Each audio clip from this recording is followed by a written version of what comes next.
Hello, eighth grade band. Here is your assignment for Friday. First off, congratulations on making it through week 2 of digital learning. Hopefully, week 2 had less glitches, especially in Schoology, than week 1. I know that it's been smoother for me, but there's still issues, and we're always working through that. So continue to be patient and just always do your best.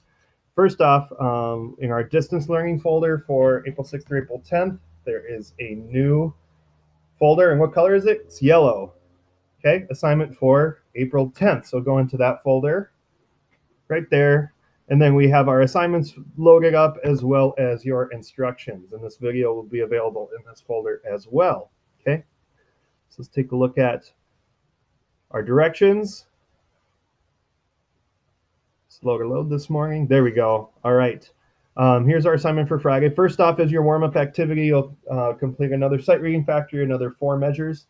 And there's 3 possible keys that it might have you pick for your, or it'll automatically select for your key signature, as well as 3 possible time signatures. So the key signatures are the key of B flat, E flat, and F concert. And then for your time signatures will be either 4/4 time, 3/4 time, or 2/4 time. Okay, so be prepared for either of those as you go into Sight Reading Factory. Do at the end of the day today. All right. Then smart music. We're going to continue with the 3 airs from Gloucester.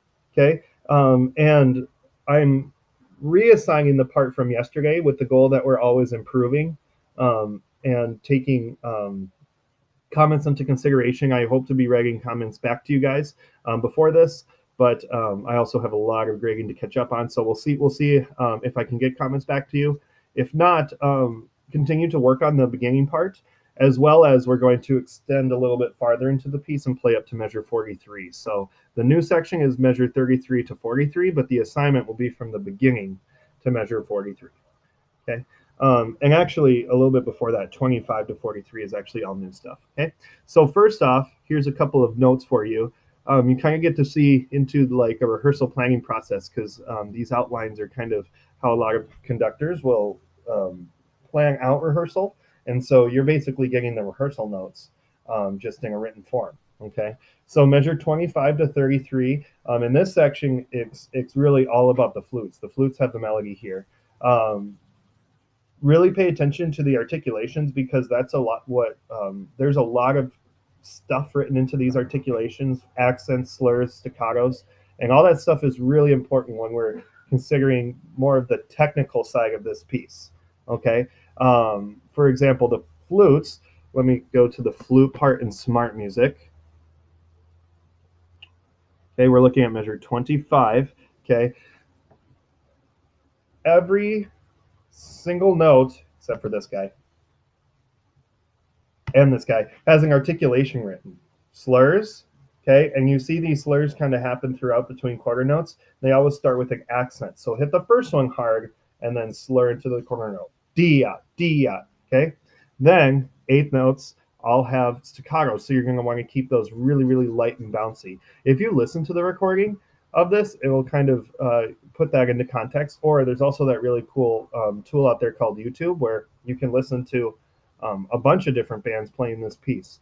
But the accent to a slur is very important, as well as keeping the eighth notes light. Okay, and the flutes have the main melody here. Okay, no really notes or rhythms that we haven't encountered before. Remember that we're in cut time, but remember that as far as notes go, you can always click here for any instrument, and you can look at what the fingering is for that note. Okay. Now moving on to the clarinet, the clarinets and the altos. Altos have cues. I like you to play through those cues because why not?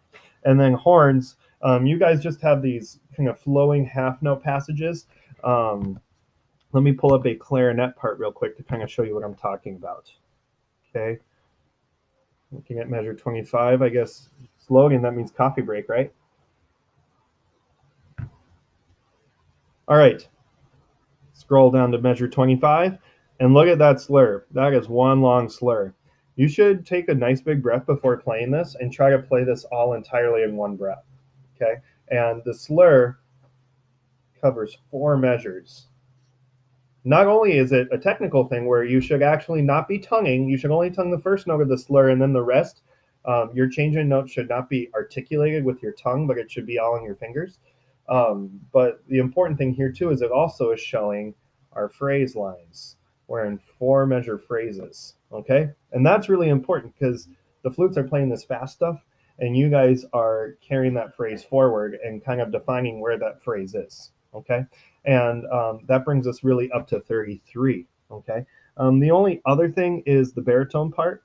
Um, kind of plays the bari sax and the baritone and the bassoon, which and contrabass clarinet or bass, I guess bass clarinet as well, have just this really light accompaniment figure of corner notes. It's rest, bolt, bolt, bolt, bolt. Okay, that we just need to keep that really nice and light. Okay, so we have contrast with long legato slurs with really light staccato articulation. Okay, moving on, let's look back at the notes. Measure 33. Okay. The trumpets and the horns and baritone and actually snare drum also kind of covers this rhythm. Let's look at that. So I'm going to let's pull up a trumpet part. And actually remember trumpets, you're going to choose cornet for this piece. Okay. Which is the same thing. It's in the same key. It's a more, cornets are more common in British music versus trumpets are more common in American music. So that is just a small distinction there. But then the trumpets and the horn and baritone, you guys kind of have the same melody here. Okay. The long notes should be the notes that aren't marked with an articulation should be long, especially if you have a dotted half note that's worth 3 counts. But keep these staccatos really nice and light. But your melody really only lasts for a couple measures. Okay. 4 measures, 1, 2, 3, 4, plus a pickup. Okay. I'm gonna pull up a trombone part now. I wish I could just project the whole score. That would make all these loading times in life a lot easier. Okay, the trombones are accompaniment along with let's see, saxophones, tuba, bass drum. You guys also have the same thing. So trombones, let's see, right here, 33. You guys have this rhythm happened twice, and then just quarter note, quarter rest, and then a dotted half note. You don't. There's not too much technically that needs to be considered here, other than these tenutos on the quarter notes are really important. And remember that a tenuto means that you're not abbreviating the note in any way. You're holding that note for its full length. And it's basically the opposite of a staccato. Staccato should be light and separated. We don't want any separation here. We want the full length of the note. Okay, so make sure that we're holding those out. And again, you can always listen to the recordings of these pieces to kind of hear these stylistic things, especially if you listen to college bands or more professional bands. They tend to take these markings very seriously, as we should. Okay. And let's see if there's anything else to really go over. Oh, yes. Then, of course, 37 going into 43 is kind of the same as 25 up to 33. Okay. The melody goes back to the flute and is actually picked up by the oboe to give it a little different texture. And then the clarinets and saxophones and horns have those same half notes with the 4 measure slurs and which defines our phrase. And then that transitions into 43, which is actually similar to the beginning part. And it also brings us up to the end of the assignment. So if you guys have any questions about this, feel free to reach out, listen to recordings, give me a call, shoot me an email. I'm always also happy to, if you're having difficulties with anything specifically, if you want to set up an appointment with me, I can start meeting with students over Zoom if you wanted and just do like a one-on-one thing. I'm always happy to work with you guys. And a lot of my days, my schedule is to be available to you. So I want to help you any way that I can. So feel free to reach out and connect with me. And happy practicing. Enjoy your weekend.